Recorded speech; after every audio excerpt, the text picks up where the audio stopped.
Shalom, shalom, queridos amigos. Bienvenidos un día más a Israel a Diario. Hoy es martes 27 de mayo, 29 del mes de Iyar en el calendario hebreo. Llevamos 599 días de guerra, 58 rehenes todavía están retenidos en la Franja de Gaza. Así comenzamos el día. A las 5 de la mañana de hoy sonaron las sirenas en varias localidades del Valle del Jordán y Samaria. ¿Adivinen qué? El mapa. Las fuerzas de defensa de Israel informaron que el misil fue derribado y Maguen David Adom, el servicio de emergencias, la estrella de David roja, dijo que no se reportaron víctimas y casi 3 horas después, apenas 3 horas después, el ejército informó que los sistemas de defensa aérea volvieron a interceptar un misil balístico, las 2 veces lanzados por los hutíes desde el Yemen. En la segunda ocasión no se activaron las sirenas de acuerdo con el protocolo que rige en estas ocasiones, ya que ninguna localidad dentro de Israel se encontraba bajo amenaza. El diario Israel Hayom de hoy, porque comenzamos nuestra recorrida por las tapas de los diarios, el diario Israel Hayom de hoy muestra una imagen de los familiares de secuestrados que resultaron muertos o fueron asesinados en cautiverio y encabeza diciendo que el enviado especial del presidente estadounidense Trump, Steve Witkoff, está trabajando en una nueva versión de propuesta de acuerdo. El titular dice: la maniobra de Hamás se inventó una propuesta y la aceptó. La tarde de ayer, una vez más hay que decir, estuvo repleta de distintas versiones sobre lo que estaba sucediendo respecto de las posibilidades de que se llegue a un acuerdo entre Israel y Hamás para liberar a los rehenes y de cuál era esa propuesta de acuerdo, cuál de todas. La embajada de Israel Hayom señala hoy: la organización Hamás aceptó la propuesta, dicho esto entre comillas, de liberar solo a 10 rehenes y exigió un apretón de manos de Steve Witkoff. El primer ministro dijo que espera comunicar mañana o pasado sobre la liberación de los rehenes y desató la furia de los familiares. Vamos a ver todo esto como solemos hacer, cada tema por separado y en contexto. El diario Israel Hayom informa sobre lo sucedido ayer en esta doble página que vemos aquí y dice que Hamás intentó dar la impresión de que había avances en las negociaciones. Para ello, el grupo anunció que había aceptado el plan del enviado estadounidense Steve Witkoff. Sin embargo, era muy confuso porque Hamás decía que había aceptado, Israel desde hace tiempo viene diciendo que acepta el plan de Witkoff, pero no había un anuncio de que se llegó a un acuerdo, no se entendía y pronto se hizo evidente que la organización Hamás había creado su propio plan, su propia propuesta y la había llamado propuesta Witkoff y después la aceptó. Witkoff le dijo al periodista israelí Barak Ravid en el sitio estadounidense de noticias Axios, abro comillas: lo que he escuchado de Hamás hasta ahora es decepcionante e inaceptable. Según informaciones de medios árabes, el plan que Hamás dice haber aceptado y acordado teóricamente incluye un alto el fuego de 60 días, decían algunas versiones, 70 otras, y la liberación de 10 rehenes, 5 el primer día y 5 el día número 60. Al mismo tiempo, Hamás exige la liberación de cientos de terroristas, entre ellos condenados a cadena perpetua, la retirada israelí de la mayor parte de la franja e incluso, como decía, un apretón de manos público entre el líder de Hamás, Jalil al-Haya, y Steve Witkoff, como garantía estadounidense de que la guerra no se va a reanudar después del cese de fuego. Según Israel Hayom, Witkoff está trabajando en una nueva versión de su propio esquema original.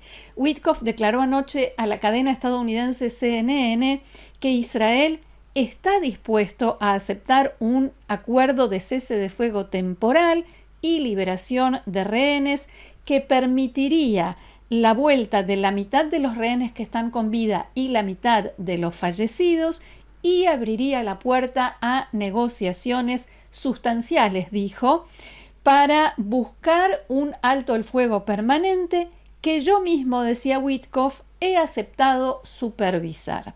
Y esta es la primera vez que Witkoff expresó su disposición a liderar negociaciones para poner fin a la guerra, que como sabemos esto en Israel no se habla o no se ha hablado casi en ninguna ocasión, y estas declaraciones de Witkoff coinciden también con las que mencionábamos, de las que informábamos ayer del presidente estadounidense Donald Trump, quien, como recordarán, insistió en que hay que terminar esta situación, o sea, la guerra, lo antes posible, y puede ser que él tenga un anuncio al respecto mañana o pasado. Anoche, el primer ministro Benjamin Netanyahu hizo una declaración similar, mañana o pasado, pero en otro contexto, y generó una polémica de muy grandes proporciones. Vamos a verlo. מקווה מאוד שנוכל לבשר משהו בעניין הזה, ואם לא נוכל היום, נבשר מחר, לא מוותרים. La liberación de nuestros rehenes es nuestra máxima prioridad. Yo espero, realmente espero, decía el primer ministro, que podamos anunciar algo en este tema, y si no podemos hacerlo hoy, lo comunicaremos mañana. Pero no nos rendiremos, no nos damos por vencidos. De inmediato se produjo una reacción generalizada de todos los que dedujeron que el primer ministro estaba diciendo que tenía un anuncio y que era inminente.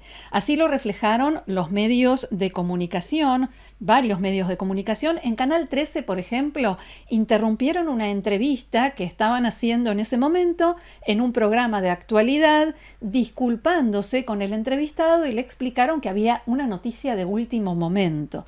La periodista encargada de estos temas fue a averiguar de qué se trataba ese supuesto anuncio, y cuando volvió al estudio, contó que en la oficina del primer ministro la mandaron a aprender hebreo y le dijeron que es una manera de hablar, que no quiso decir que el primer ministro está por hacer un anuncio. Las familias de los rehenes criticaron la actitud de Netanyahu, exigiendo, abro comillas, que muestre una mínima sensibilidad y elija sus palabras con cuidado, especialmente en un tema tan delicado. Einat Zangauker, madre del rehén Matan Zangauker, dijo que esto es terrorismo psicológico contra las familias, y no fue la única que utilizó esa expresión. Poco después, la oficina del primer ministro difundió una aclaración que decía que Netanyahu quiso decir que no renunciaremos a liberar a nuestros rehenes, y si no lo logramos en los próximos días, lo haremos más adelante. Cambiamos de tema, volvemos a hablar de la ayuda humanitaria. La Fundación Humanitaria de Gaza, la ONG estadounidense apoyada por Israel y Estados Unidos para gestionar la distribución de ayuda humanitaria en Gaza, de la que veníamos hablando en los últimos días, comenzó su trabajo anoche con varias horas de retraso.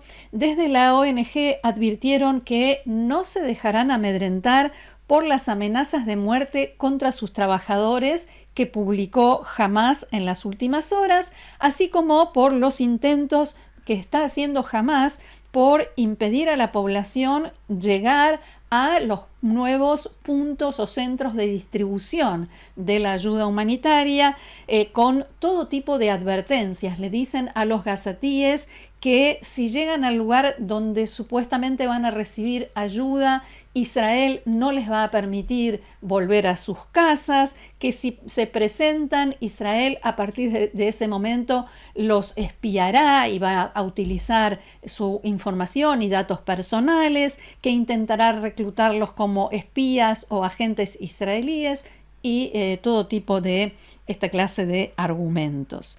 Por su parte, el ex primer ministro y jefe de la oposición en el Parlamento, Yair Lapid, pidió explicaciones sobre quién está financiando la ayuda humanitaria que ingresa a la Franja de Gaza y si ésta proviene del Estado de Israel, del dinero de los contribuyentes y sus impuestos. Lapid dijo que se crearon 2 empresas fantasma, en sus palabras, en Suiza y Estados Unidos, que de pronto recibieron en sus cuentas bancarias $100 millones en donaciones. Exigió explicaciones y dijo que, en caso de que realmente Israel esté financiando alimentos y medicamentos para los niños de Gaza, si el gobierno no lo dice abiertamente, si intenta ocultarlo, en primer lugar, es un fraude a los ciudadanos israelíes y, en segundo término, es un error porque esto debería difundirse. Sería bueno para la diplomacia pública y las relaciones exteriores de Israel y para los valores judíos, en palabras de Yair Lapid. Y el diario The New York Times decía este fin de semana que este nuevo sistema de distribución de la ayuda humanitaria no solo se construyó en coordinación con Israel, sino que es una invención israelí. La Fundación Humanitaria de Gaza declaró que un país de Europa Occidental le había donado más de $100 millones, pero se negó a decir cuál era ese país. En respuesta a Lapid, el portavoz del primer ministro Netanyahu, Omer Dostri, declaró: Israel no financia la asistencia humanitaria a la Franja de Gaza. Israel y Estados Unidos trabajan en plena coordinación y a través de diversos canales para impedir que la ayuda llegue a manos de Hamás. Y por eso Lapid insiste en que quiere saber si Israel no financia la ayuda humanitaria, entonces ¿quién sí? Seguimos adelante. Según el diario Ma'ariv de hoy, Israel está actuando para bloquear las distintas vías de financiamiento de Hamás, ya sea mediante la ayuda humanitaria, o sea, impedir que Hamás se apropie de la ayuda humanitaria, como venimos comentando, en sus acciones contra la red de lavado de dinero y transferencias de dinero de Hamás y varias vías más. Todo eso, dice el diario, hace que Hamás deba buscar nuevas alternativas. Para burlar los sistemas de control del dinero que financia a grupos terroristas, en la Franja de Gaza desarrollaron un nuevo método, Airbnb, o sea, la red de alquileres temporales en línea. Las fuerzas de defensa de Israel, dice Ma'ariv, detectaron recientemente que la Franja de Gaza se ha convertido en uno de los destinos favoritos de las rentas de propiedades para vacaciones en la plataforma Airbnb y otras similares en aplicaciones de este tipo también. O sea, hay donantes fuera de Gaza que supuestamente pagan por días de hospedaje en departamentos y así el dinero llega a sus destinatarios en la Franja de Gaza, en la que nosotros hemos visto y se ve en todos los noticieros del mundo en qué condiciones se encuentra y cómo la población se desplaza cada vez que Israel avisa de un ataque, donde realmente lo último que se puede hacer por estos días es vacacionar. Seguimos adelante con más información, porque el gobierno de Colombia anunció el nombramiento de Jorge Iván Ospina como embajador de Colombia en el Estado palestino. Allí vemos cómo lo recoge hoy esto el sitio web de Yediot Aharonot, Ynet, un año después del anuncio de Colombia de ruptura de relaciones diplomáticas con Israel y de que el gobierno de Bogotá ordenase la instalación de una sede diplomática de ese país en Ramallah, la capital de la autoridad palestina. Jorge Iván Ospina es médico, fue alcalde de Cali e hizo declaraciones contra Israel coincidentes con las del presidente de ese país, Gustavo Petro, a las que no tengo intención de dar espacio ni mucho menos difusión. Por último, cuando estamos a unas horas de que se cumplan 600 días desde el 7 de octubre de 2023, 600 días de guerra, el diario Yediot Aharonot trae hoy este artículo que habla sobre la ONG Eran, siglas de Ezra Rishonah Nafshit, que quiere decir primeros auxilios emocionales. Y dice que en esta fecha se ha cruzado la línea de las 500.000 llamadas a las centrales telefónicas y pedidos de ayuda por otros medios que pone a disposición de la población israelí la ONG Eran. El diario recoge un informe especial que publicó la ONG que indica que en estos 600 días recibieron 66.000 pedidos de ayuda de soldados en el servicio regular, reservistas y familiares de soldados. Y explican que las dificultades son muchas y muy variadas, desde la situación familiar que se genera por la gran cantidad de tiempo que pasan los soldados en servicio, el miedo, la tensión, la culpa por no haber estado con los hijos o con la pareja en la vida cotidiana y en situaciones de dificultad, las dificultades económicas y de otra índole. También hay muchos reservistas, dice el informe, que sienten la culpa del que se salva y se cuestionan por qué cayó un compañero y no él en la guerra. Vamos a ver otro gráfico. En la ONG clasifican las llamadas y pedidos de ayuda emocional de la siguiente manera. El 31% trataron sobre la sensación de soledad, 25% depresión, dolor y tristeza, el 19% dificultades en las relaciones interpersonales, 15% pánico, trauma y pérdidas, el 4% violencia y el 3% pensamientos sobre tomar la propia vida y el mismo porcentaje, 3% de gente que comparte sus dificultades económicas y laborales generadas por la guerra. La institución también dice que la mayoría de los pedidos de ayuda vinieron de gente joven. Veamos otra imagen.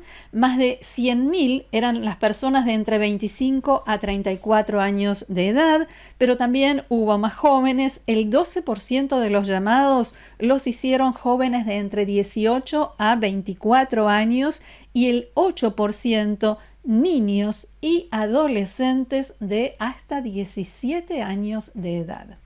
Israel se encuentra en la guerra más larga de su historia.